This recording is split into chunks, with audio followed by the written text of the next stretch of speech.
Radio Mini 88.3 FM, the Catholic radio station for all.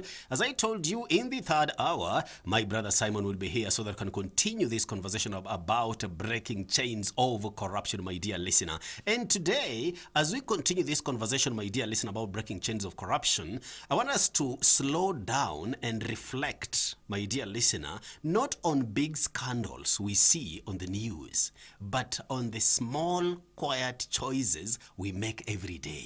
Okay? Because corruption does not begin in boardrooms or offices. Oh, no. It begins in the heart. It begins at home. It begins with that, what we choose to do when no one is watching. That is how it begins. And that is exactly what St. Luke reminds us. St. Luke chapter 16 verse 10, whoever is faithful in very little is also faithful in much, and whoever is dishonest in very little is also dishonest in much, my dear listener. These words challenge us deeply today. They tell us that every choice is a moral act. Every decision, whether to tell the truth, to cheat, to lie, to cut corners, slowly shapes who we become and eventually the kind of society we build. Just you and I. And the Catholic social teachings affirm that we are created with human dignity and moral agency, the freedom and responsibility to choose what is good. And that dignity is either strengthened or weakened by our daily actions. And that is why last week, my dear listener, we spoke about the family as the first school of conscience, the place where children first learn what is right and wrong, not through lectures, but through examples. So today, we build on that conversation. We ask ourselves, how do small corrupt acts like lying, cheating, or finding shortcuts silently erode our integrity? And how can families help raise men and women who are faithful in the little things? And that is why this morning I'm joined by my brother Simon, all right, the CJPD coordinator, the Archdiocese of Nairobi, to help us reflect on how everyday moral choices either break or reinforce the chains of corruption in our society today. If you have a question, feel free, 0712223385 or on Facebook page Radio Mini 88.3 FM. My brother Simon. Yeah. Good morning. Good morning, Bram. How are you? I thank God. Yes. Tangu tuachane on Tuesday last week. We so far so good. The only thing we can say, yes, people are still suffering due to high cost of living. Yeah. We still continue to ask the government, and we condemn on what happened on Sunday in Wetima Nyeri. Yeah. And pupils have not yet still joined the grade 10. Exactly. So these are daily things that we are going to break down for our listeners. Exactly. Thank you. And karibu sana, my brother. Asante. For those who are tuning in for the very first time, kindly introduce yourself with what you do. Thank you. I greet you all, and I am Simon Mungai Moirore, and I work in the Archdiocese of Nairobi in the Office of Catholic Justice and Peace as Justice and Peace Coordinator in the Archdiocese of Nairobi. All right. And Archdiocese of Nairobi is an arm of the Catholic Church that is aimed at creating a just and a prosperous society. Mm-hmm. That is our vision. Okay. Yeah. Creating or building a just society. Yes. And you see, we can only do that, my brother Simon, by doing exactly what we're going to talk about today. All right? Daily choices as moral acts. And our conversation is centered around the gospel according to St. Luke chapter 16 verse 10 that speaks about faithfulness in small things. Why is this scripture so relevant in conversations about corruption today, my brother Simon? Well, that's a very good theological question, and I'm not a theologian. I'm just a mere socioscientist. But allow me to say this. Most of the people who knows how Luke wrote the gospel, Luke followed, and we call them the synoptics, the gospel of Matthew, the gospel of Luke, and the gospel of Mark. They are almost the same. And the scholars tells us that Mark was the first gospel to be written, and Luke and Matthew, they borrowed from one another. That's the reason I'm saying, and I'm giving a disclaimer, I'm not a theologian, but I'll answer it from sociological point of view. Yeah. So when you see that verse, small things, and because whoever has little thing will be denied from him. People may see this as a contradiction from the teaching of Jesus Christ, whereas it is not. Number two, we have to check on the context on which Jesus Christ was speaking on this verse. Yeah. Number three, we have to check whom was he addressing. And then number four, we have to assess the state of the nation at that time. How was the country? How was the Judaism? How was Jews at that time? So by answering that question, I'll try to cascade those three things. Okay. Number one, Luke is a medic, or was a medic, and he's writing from a medical point of view. And when he is telling us, we should be trusted with the small things. These are daily things that we do, and that is theory. When we bring it back to our home or where we are created in the image and likeness of God. Sure. All of us. And when God created this human being, he was endowed with a brain. And this is what distinguishes us from other creatures, from other vegetation, from inanimate things, because we have rationality. We have a duty, we have an obligation to distinguish what is morally right and what is morally wrong on daily basis. Human being was given another faculty that we can call the free will. Yeah. You do things by choice. And when even you go to our constitution, it articulates the issues of the freedom of choice. But this freedom of choice should be hand in hand with what is morally right.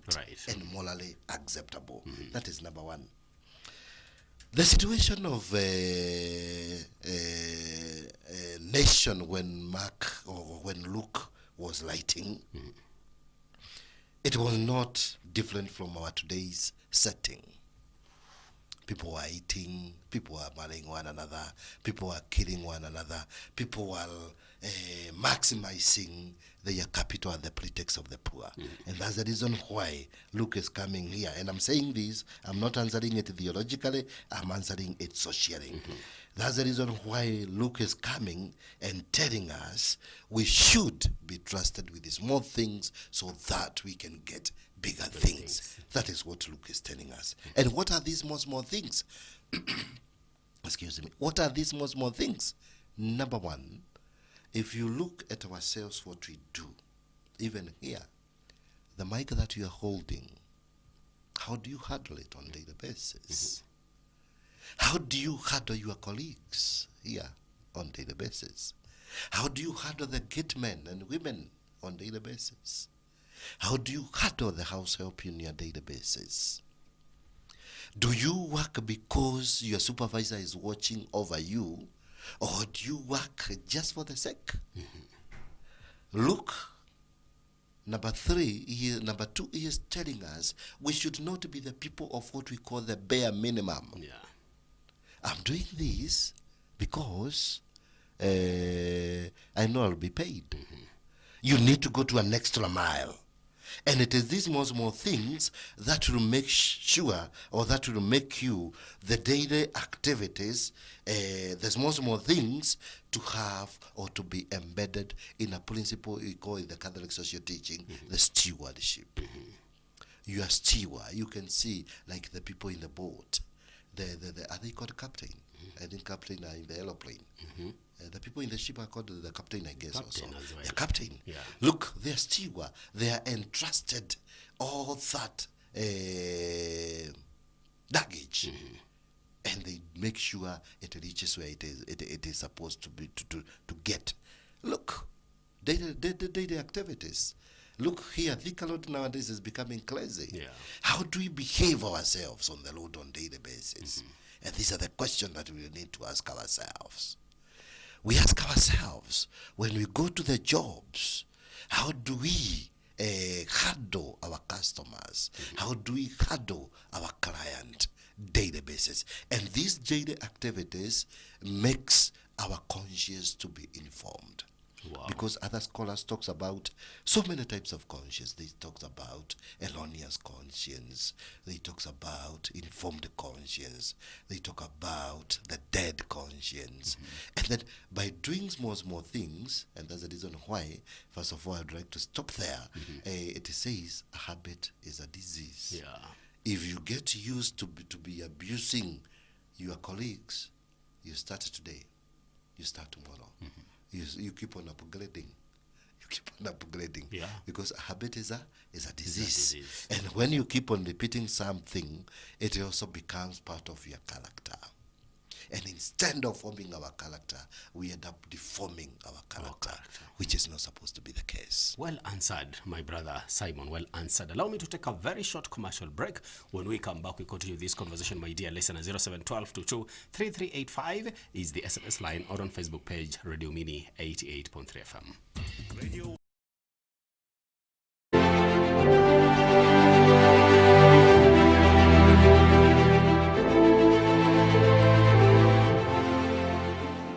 What is the image we sell?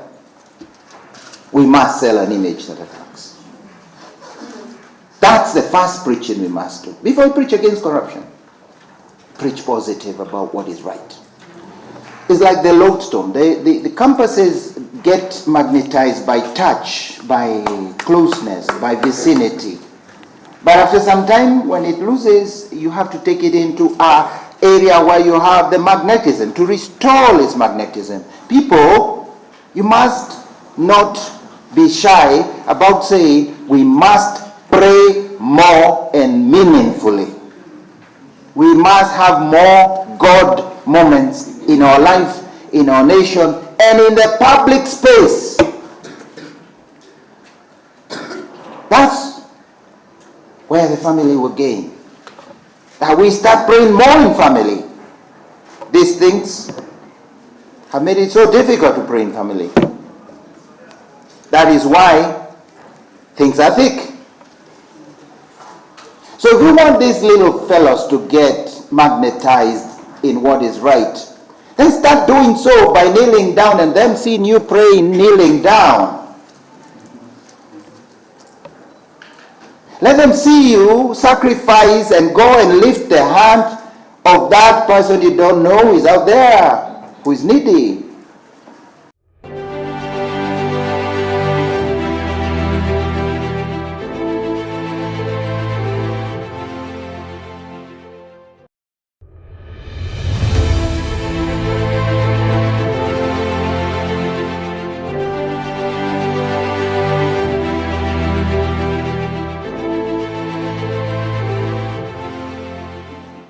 What is the image we sell? We must sell an image that attracts. That's the first preaching we must do. Before we preach against corruption, preach positive about what is right. It's like the lodestone. The compasses get magnetized by touch, by closeness, by vicinity. But after some time, when it loses, you have to take it into a area where you have the magnetism, to restore its magnetism. People, you must not be shy about saying we must pray more and meaningfully. We must have more God moments in our life, in our nation, and in the public space. That's where the family will gain. That we start praying more in family. These things have made it so difficult to pray in family. That is why things are thick. So if we want these little fellows to get magnetized in what is right, then start doing so by kneeling down and them seeing you praying kneeling down. Let them see you sacrifice and go and lift the hand of that person you don't know who is out there, who is needy.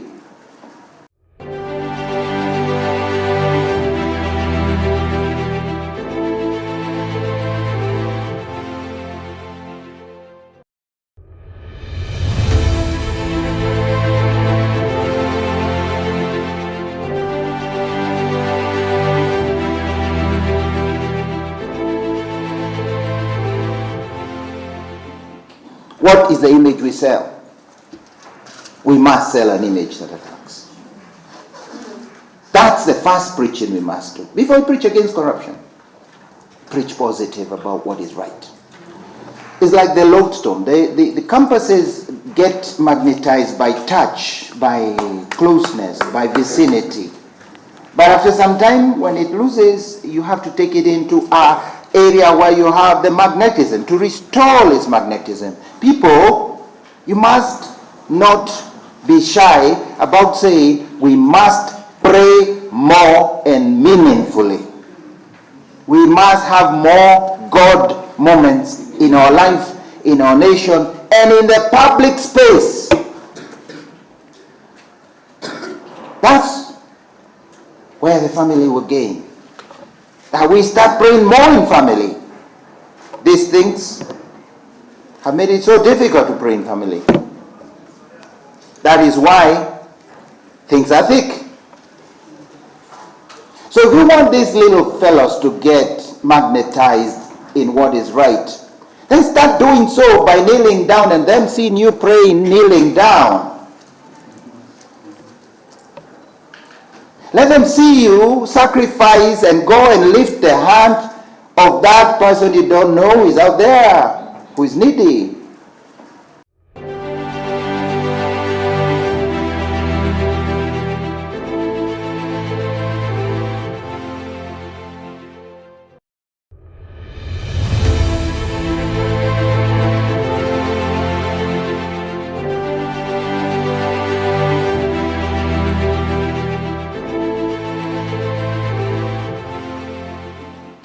What is the image we sell? We must sell an image that attracts. That's the first preaching we must do. Before we preach against corruption, preach positive about what is right. It's like the lodestone. The compasses get magnetized by touch, by closeness, by vicinity. But after some time, when it loses, you have to take it into a area where you have the magnetism, to restore its magnetism. People, you must not be shy about saying we must pray more and meaningfully. We must have more God moments in our life, in our nation, and in the public space. That's where the family will gain. That we start praying more in family. These things have made it so difficult to pray in family. That is why things are thick. Listener, our conversation is centered around breaking the chains of corruption, all right? And that is exactly what we're talking about here, our daily choices as moral acts. Based on the scripture, the gospel according to St. Luke chapter 16 verse 10, and that is why my brother Simon is in studio today. And thank you, Simon, for enabling us understand the weight of the scripture, St. Luke chapter 16 verse 10, and what it means in our daily lives and our daily decisions or acts that we choose to do every day. And Simon, many people dismiss small acts like lying, cheating, bribing as minor. Why are these acts morally significant? When God created us, the book of Genesis says he instilled godliness in us. And when godliness is instilled in a human person, God is with him or her, or God walks with him or her. So we expect people to be godly. No, people are expected to be godly. But remember, even Jesus Christ was called and asked, Master, who is the best person or who will get saved? And Jesus Christ said, I'm not even fine. The only final one is the one who sent me. Yeah. The implication here is very simple. Based on your question, we are expected to do things like God. And when God instilled his godliness in us, he put in us the conscience, or what people call conscience. And that conscience, it judges you and tells you, Balaam, what you're doing, it is not acceptable. It is wrong. Yeah. And the beauty of the Roman Catholic Church, it gives us a chance every evening before we do our final prayer. We examine our conscience. Yeah. And when we examine our conscience, if you check, especially those books we used to recite so many years ago, it reaches a point and ask ourselves, let us see where we have done wrong. That day, that particular day. Yeah. Before we start any Holy Mass, we are given a chance to call to mind our sins. To call to mind our sins. So these daily choices, they could be choices that are wrong. For example, if you speak to the people who are ethical or ethicist, they'll tell you the people who are saying they are pro-choice, there are things that are doing and they are not acceptable. If you talk to pro-choice, they'll tell you, my dress, for example, my choice. Yeah. And it could not be acceptable. You could be talk to the people who are in the business and tell you, it is my choice. Just to give people 900 grams and call it a kilo, other than giving them 1,000 grams. Because we know a kilo has 1,000 grams. Yeah. Daily things. Consumer protections, daily things. We are in businesses and you are going to shop, but you are only intending to maximize your capital at the pretext of the poor people, which is not acceptable. You find people adding poisonous chemicals in the foodstuffs, and then these foodstuffs are taken to the people to consume them, which are daily choices. We just go to the Psalm of Arbiters where we buy meat. You hear the preservatives that are used there. And this is what we are calling about moral formations. Consciously awakening. You stop what you are doing, you do what is right. Thank you. I like that, Bwana Simon. Stop what you're doing and do what is right. And doing what is right zeroes down to my personal initiatives or intents that affects my family back at home. Children, to be very specific. And last week's discussion about how family is the first school of conscience here. We look at children, Simon. I look at children and their brain is like a sponge. When you immerse a sponge in water, what it will do, it will simply absorb. All right? What messages do children absorb when they see dishonesty normalized at home? A phone rings, na mzaya anasema namna gani, nimefika hapa all sops na bado uko nyumbani. It is normal, even in our small matters. My brother Simon. Wow. You see, I'll start from where you have stopped. Yeah. All of us, we agree, we are in the era of technology. Yeah. And I tell people, the church foresaw this long time ago. One of the Pope, I didn't get a time to get to talk to him, or to see him, or to feel him. But due to the tradition of the church, and this is John 23rd, he wrote a very nice document on the social development of the people. And in the language of the church, it is called the Populorum Progressio, on the social development of the people. based on your question. Children, they're in the family, and we say family is the basic unit of the society. And they are all seeing what the manner of things that your parents are saying. Yeah. And there are all these devices, call them televisions, call them Smartphones, smartphone, iPads. iPad, Yeah. MacBook, Exactly. laptop, etc. What are they contributing to the society? And when John 23rd, who started the Vatican II Council, he said, technology should not replace what is already established and what is good. Unfortunately, technology is coming and changing everything that we have. You see, I'm not quite sure, but I was informed there are some people now, when you go to a certain hotel, the robots are the one who are serving you. Exactly. They are there, even here in Nairobi. That's what I'm saying. Yeah. I don't know where it is, but I've heard it and I've seen it. Some of these sites that you are watching, are they good sites? I'm no problem with the betting because it's constitutional.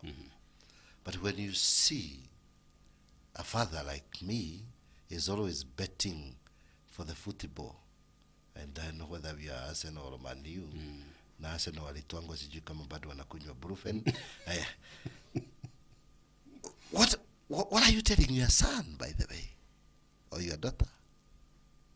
What am I telling him or her? Other than the family, there are other schools. And there are schools for religion, for example. And that's the reason why you see sometimes some people becoming so extreme and becoming radicalized and becoming, I don't know what to call them. You see, they are another school, and this school is taking root, and people are forgetting it. And this is a school of politics. Yeah. But the foundation of all this is the family. So the family should create a habitable situation where values, and get me correctly, values, virtues are inculcated from as early as possible. And what do I mean by this? Let me give an example with ourselves. Maybe I don't know whether this was happening to you, because you're a bit younger. When we were small boys, we could be sent to Mama so and so. Saa hiyo mko na njaa, ile njaa hamjapata. Na kwani kumepikwa getheri from January and December. Huko wamepika chapati ama wamepika mchele. Mnaambiwa mtakula, mnasema mmeshiba. Hii na haki ya Mungu, you can't dare. Yeah. You won't. Because of the values that our parents inculcated to us. Our parents told us, when you see somebody passing older than you, you excuse him or her to pass. Yeah.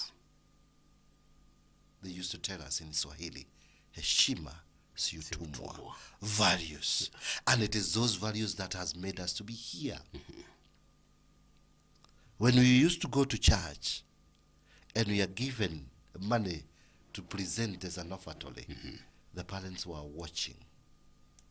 And they could come home and tell you, when we go to church or when we went to the church, I didn't see you giving out the offertory. Where is that money that I gave you? Sure. Yeah. Daily things. When we go to school and we made a mistake, you are worried that mistake not to get home because you are going to get disciplined about it. The books of Proverbs says, spare the Lord and spoil the child. Yeah. So this family institution has the major obligations to inculcate all these values. Reconciliation. I remember, even in the family, we are forced sometimes to tell your elder or everybody, go and tell them sorry. You learn those sorry. You learn those terms of excuse me. You learn things, you learn values to appreciate others. Mbona unapewa kitu na ushukuru? It is a severe light. So it is the family where we learn these things. And when we learn those things, from a tender age, we become consistent. We become part of us. And that's the reason why it is very difficult to change what was inculcated to us. Yes. Na ndio nasikia hata Waswahili husema asiyefunzwa na mamaye hufunzwa na ulimwengu. If your mother's inculcated good values in you, and you refused to follow those values, the world is waiting for you. And the world is very, very unforgiving. The world has very sharp teeth, and it is looking.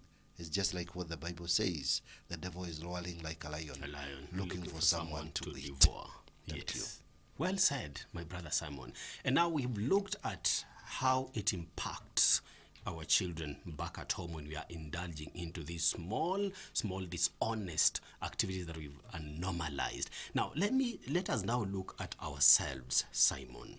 How does these repeated small corruptions that we are talking about here, these activities that we regard as small initiatives that we've actually normalized, gradually erode personal integrity and weaken our communal trust? Very well. You see, your question is very categorical. How do their choices impact a personal integrity on a daily basis? You know, integrity is not just a vocabulary.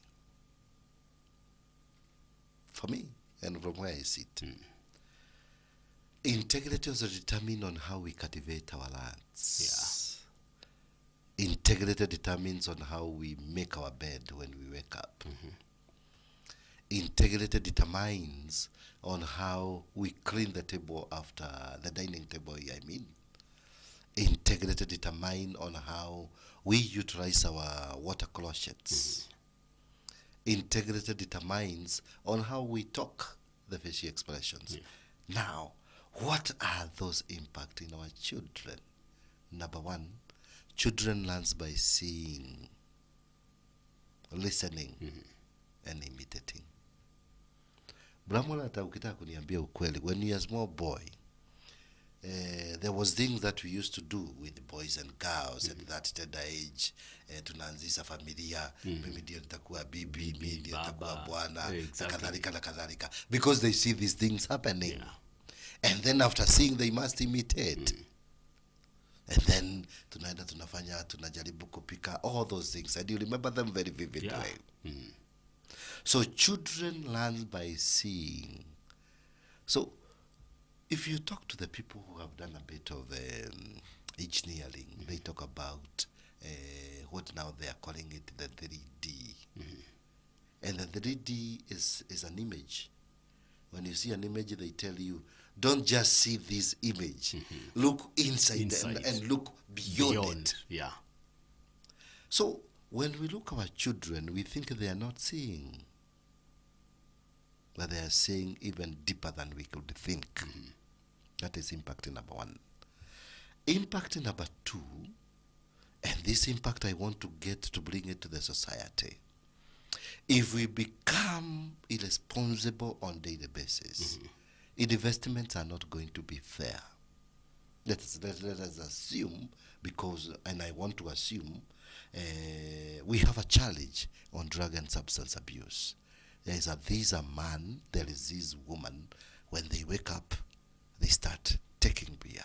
They start doing all manner of things with the drugs. So when the children see this, even their education is going to be challenged, because they maybe are not going to get school fees. They'll be chased. They're going to be doing homework, so they're going to be effective. So you can see the daily choices.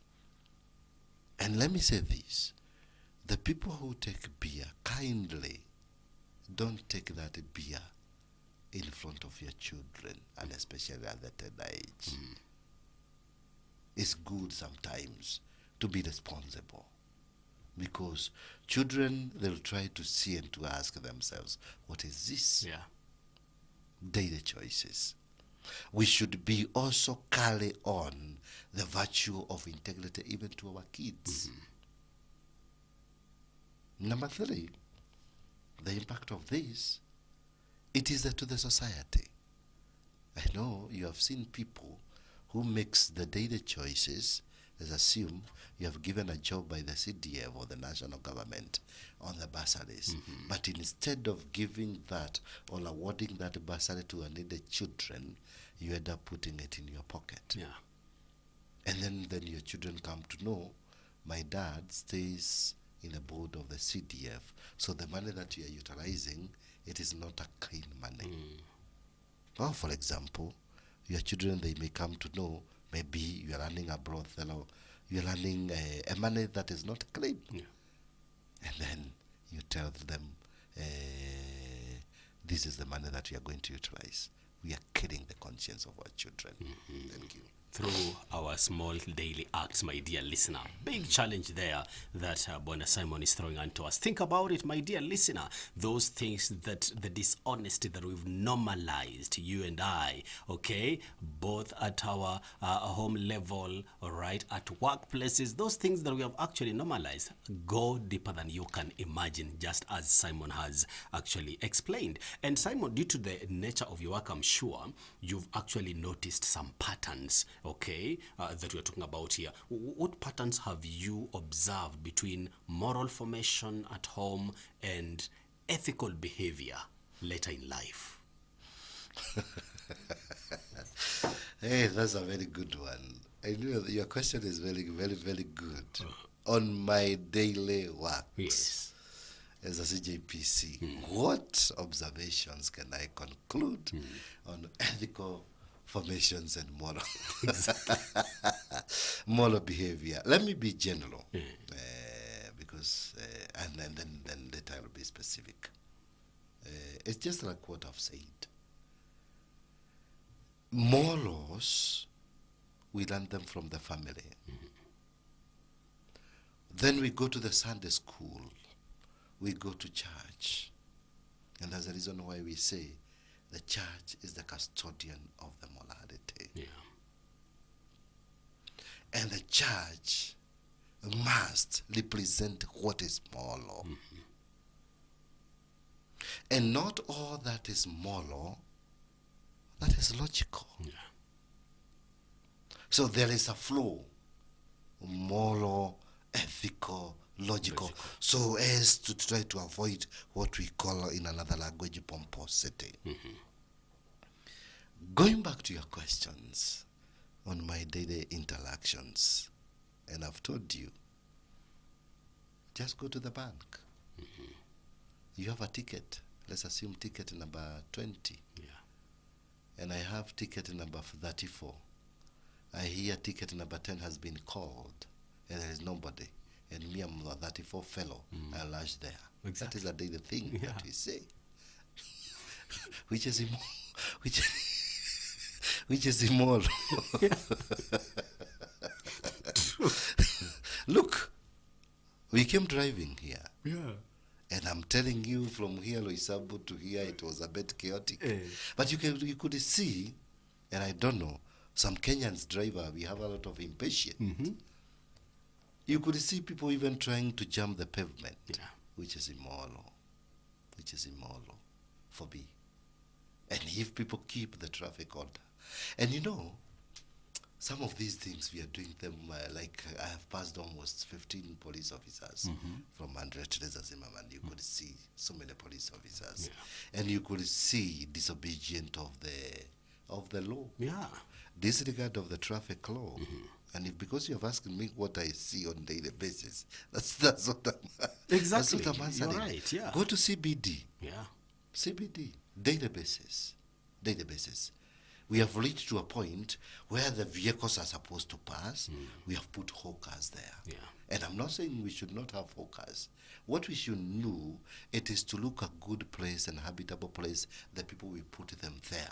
Or we say, like the developed country or the other countries, forget about all these things that we are going to Singapore. We say we are going to close these loads. So people know this load is closed because it will be occupied by the hawkers. Yeah. But you close half of the load, the vehicles are supposed to be two.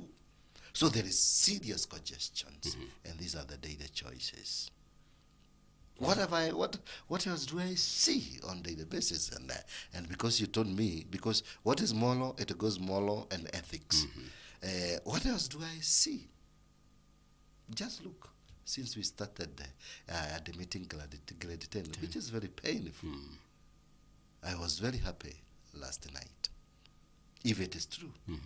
When I saw Mama Bogas from Kisi. Yeah, I saw that story.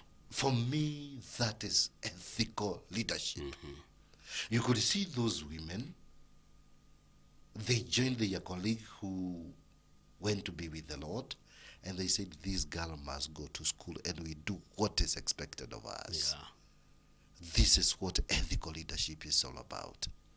And these women, they didn't care. They went into that school with a apple on. Yeah. This is a kind of ethical understanding that we need to see in our society. Look at our because you asked me on interaction on daily basis. Go to our medical facilities or other facilities. We have treated you, but we don't have medication. Yeah. Just go to this shop and you're going to buy those things, daily things. The day before yesterday, no, on Saturday, some people came to me and told me, we have been told to leave our place, or we are going to come and be evacuated forcibly in one of the slums in Nairobi, which has planned to be upgraded. So do we evacuate people ethically in a reasonable manner or in a disciplined way? And then these people, they have children, they have women. We don't consider their dignity, because we always say human person is the clearest reflection of the God's image. Exactly. So we should do these things in the right way, respecting the inherent light of the people. And then lastly, about on what I see on daily basis is just what we see. Bramwel told me, and I know you have done this study. You go to supermarket or you go to one shop, you find this what I'm drinking is 20 bob. Yeah. It's 500 millimeter. The same company, the same glass, and then you go to another shop and you find it is 100 bob. So I see on daily basis, morally, where consumers are misused or abused. I'm not saying, and as this is especially about the poor people. I know you can go to a Kibadaski and get a good madasi of 10 bob, but you can go to that place, the same madasi you are getting to 10 bob, you can go to another place and buy it for 500. But the value of the money, the usage of utilization of our resources, is it morally right? Where do we take our money? Where do we take our resources? So those are the daily things that I see. And continue to ask myself whether they are still ethical or unethical. All right. And indeed, I also observe the same things too, left, right, and center, even at our workplaces. Correct. Right? Oh, that's exactly true. Now, as we are winding up, my brother Simon, what practical messages would you give to families and individuals who want to start breaking the chains of corruption, beginning with their own daily choices? Wow. I didn't see that one coming, but when I was in high school, we had this hymnal book called Golden Bells. Bells. Right. Yeah. I remember. And in Golden Bells, there was one song, and I used to like it. It was called Courage Brother. Courage Brother. If I had time, I would sing it. Yeah. And that is my starting point. Kenyans, be courageous to face this monster. Yeah. Break the chain of corruption starting from yourself. And be courageous to yourself and tell yourself, I may cheat Bramwel, I may cheat Simon, but I cannot cheat myself. Yeah. And that requires courage.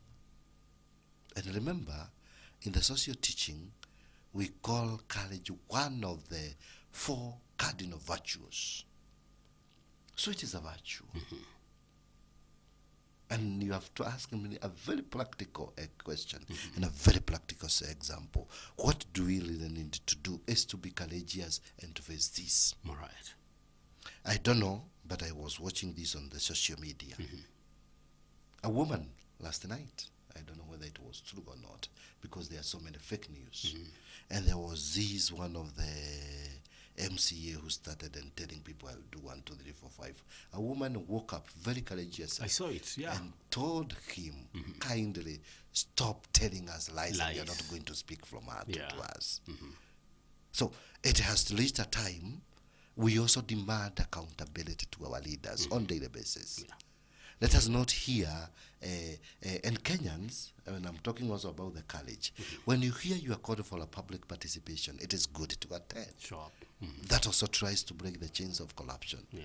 And then to the people in the offices, when the citizen or when the people you are leading start asking the questions about accountability, not that they hate you, they want you to do the right thing. So that is number 2.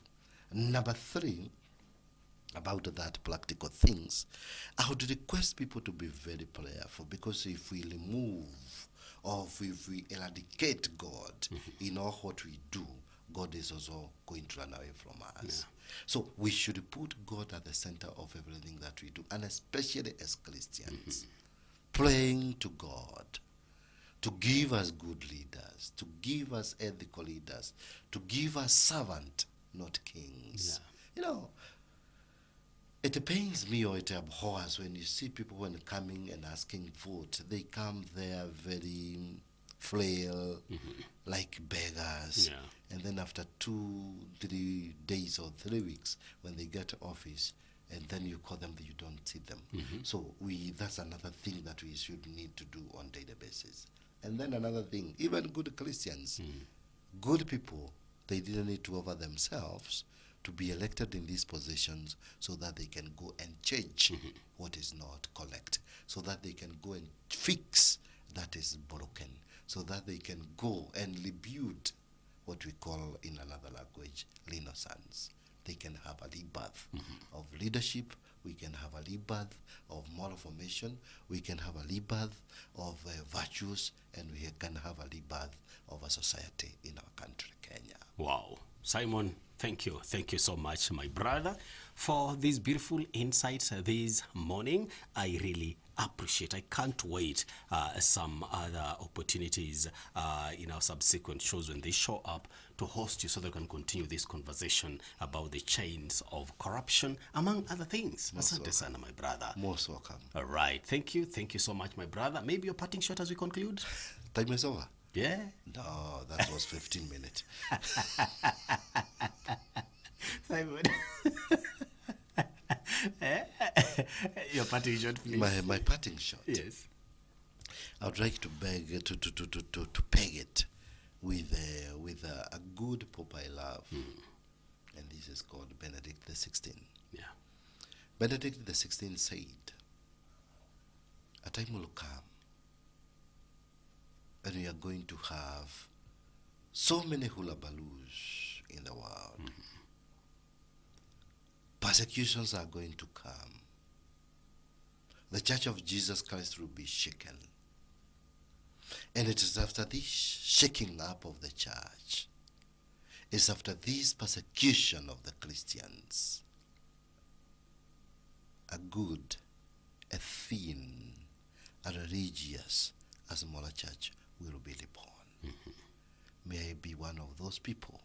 May you be one of those people who will be reborn to manifest, to testify the Christianity, the true Christian of Jesus Christ. Powerful. Thank you. Beautiful point. To conclude this conversation, asante sana Simon. Do have a productive Tuesday. Thank you. All right, my dear listener, up next is news. I'll be coming back with Mr. Wahome on Money Matters segment. All right, so stay tuned to Dumini 88.3 FM. What is the image we sell? We must sell an image that attacks. That's the first preaching we must do.